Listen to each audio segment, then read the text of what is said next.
Welcome back to the channel, ladies and gentlemen. I use this Azito flex shaft rotary tool kind of thing a lot, and I realize I use it in every video, and I've never really looked at the basics of these flex shaft type systems. So we're going to go quickly through it today because I have had a few questions about it and I've explained it so many times, and I've just realized I didn't do a video on it. So you can see here, this is my standard Azito. It's got the little hanger there, power cable, pretty simple. This is the only speed control on it, so it goes from 1 to 6. I can put up the RPMs and everything. And then you can see here, there's a little bit of a black little screw top. There's two of them on both sides. They are the carbon brushes. We'll go through those later on. And then basically it's just screwed this little flex shaft on and the motor spins the thing right at the end, and I can show you how that works.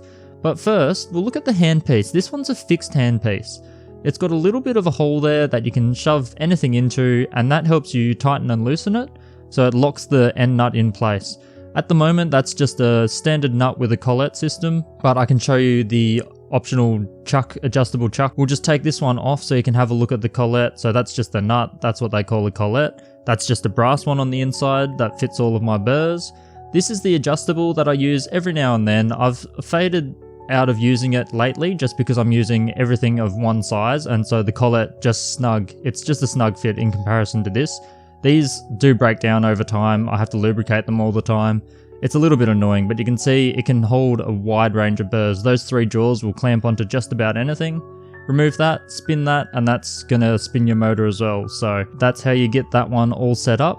Now if we have a look at a more standard pendant motor, so these ones are typically called pendant motors. It's literally a motor hanging with a power plug, but this one doesn't plug directly into mains. It goes through a pedal switch. So this is what controls the speed, the variable speed. The more you squish it down, the faster it goes. So that's the difference there. It doesn't plug directly into power. You could directly plug it into power, but then it's got no on-off switch either. So you do want something in between. It doesn't have to be a foot pedal. It can be a little dial dimmer switch style thing. I can show an example of those. And then you can see it's still an AC motor. It's got brushes on either side, carbon brushes again. I'll rip one of those out in a minute. And this is the end. So this is the end that connects onto your shaft. You can see it's got that external thicker thread on the outside. That's for the sheath. So your flex shaft will screw onto the end of that and spin around, but it'll also be protected. As you can see, this is the shaft internally. So this little end bit on the left there, you can see that's where the handpiece goes. The right, this is what connects onto the motor basically. So the motor is spinning that internal core. You can see there's that extra thing that looks like a bit like a spring. So outer sheath, that spring thing, and then the actual winding on the inside. That spring looking thing is actually there to avoid the friction just wearing out the rubber sheath. So this is the actual part that's going to spin right on the inside, and you can see as I turn it, the end piece turns as well, and that will turn the handpiece, the internals of the handpiece. So no burrs attached yet, but to start off we're going to have to loosen out this set screw. It's just a standard hex key, so we'll just loosen that one out, back it out just enough. You don't need to take them all the way out all the time, just back it up enough to be able to chuck it on the end of the shaft.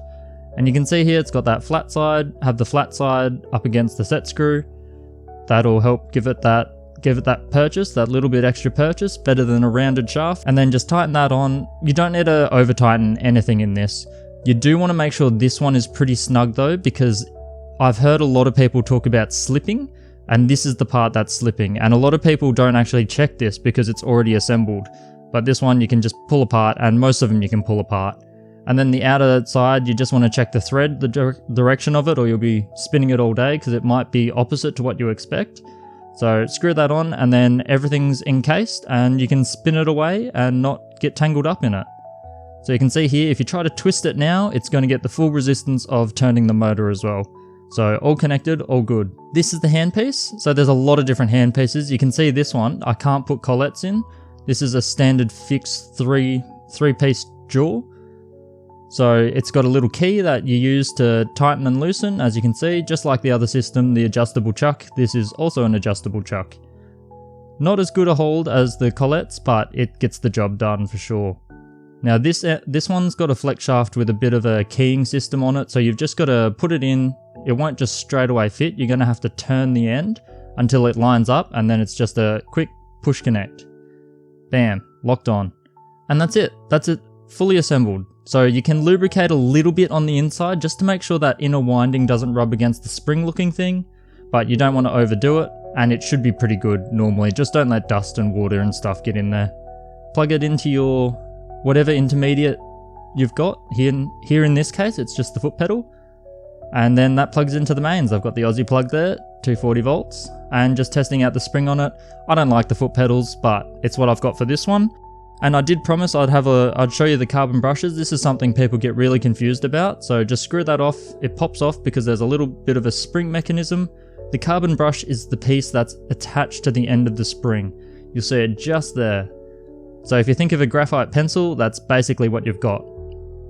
Now if you look right inside the hole, you can see that's what it's contacting against. So that's the internals of the motor.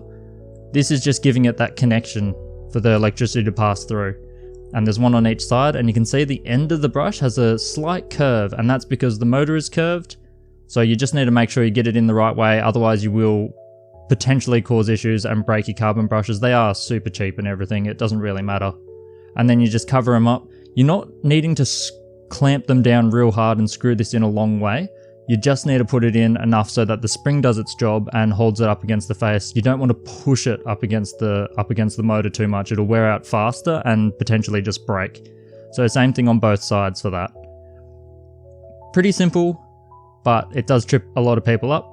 But this motor is essentially fully ready to be hung up.